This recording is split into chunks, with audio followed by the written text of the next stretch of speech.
ខ្ញុំមកបង្ហាញអំពីរបៀបបង្កើត Play Store បងប្អូនបាទជាដំបូងបងប្អូនបាទត្រូវមាន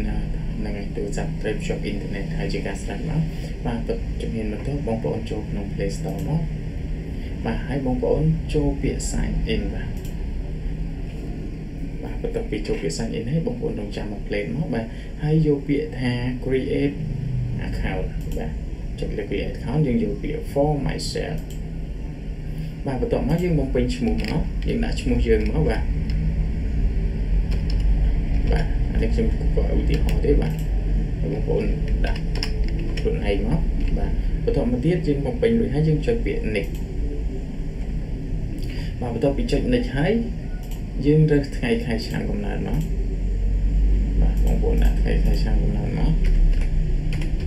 បាទរួចហើយបន្ទាប់មកខាងក្រោមនេះគឺយើងរើស Page បាទអានេះគឺ Page ស្រីអានេះគឺ Page Pro បាទយើងដាក់ Page Pro បាទបន្ទាប់មកទៀតយើងចុច Next ទៀតបាទបន្ទាប់ពីចុច Next មកអានេះយើងរើសឈ្មោះមកយើងពេញចិត្តឈ្មោះមួយណាយើងយកមួយនឹងមកប៉ុន្តែបើសិនជាយើងអត់ពេញចិត្តឈ្មោះទាំងលើនេះទេយើងចុចពាក្យនេះមកបាទអញ្ចឹងយើងដាក់ឈ្មោះមក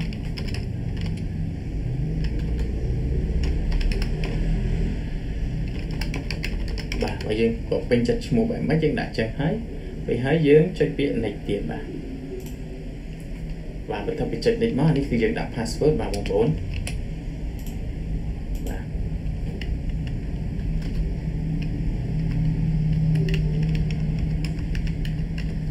បាទបងប្អូនដាក់ password មករួចហើយបងប្អូនចុច Next ទៀតបាទបន្ទាប់ពីចុច Next មកយើងចុច yes I am in បាទបន្ទាប់ពី I am in ហើយយើងចុច Next ទៀតបាទរួចហើយយើងអូសមកក្រោមមកទៀតមកយើងចុចពាក្យ agree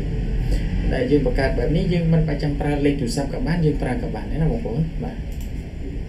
I am agree បាទរួចហើយយើងចុច accept បាទបន្ទាប់មកនេះយើងបានហើយបាទនេះ account យើងបាទយើងចង់ដឹងយើង download សារមើលមួយមកបាទ install វាមកបាទនេះវាកំពុងតែ download ហើយបាទ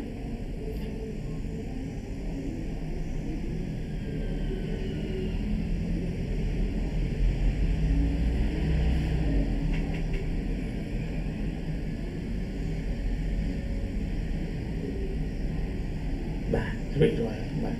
នេះតែប៉ុណ្្នឹងទេបងប្អូនបាទអរគុណច្រើនបាទ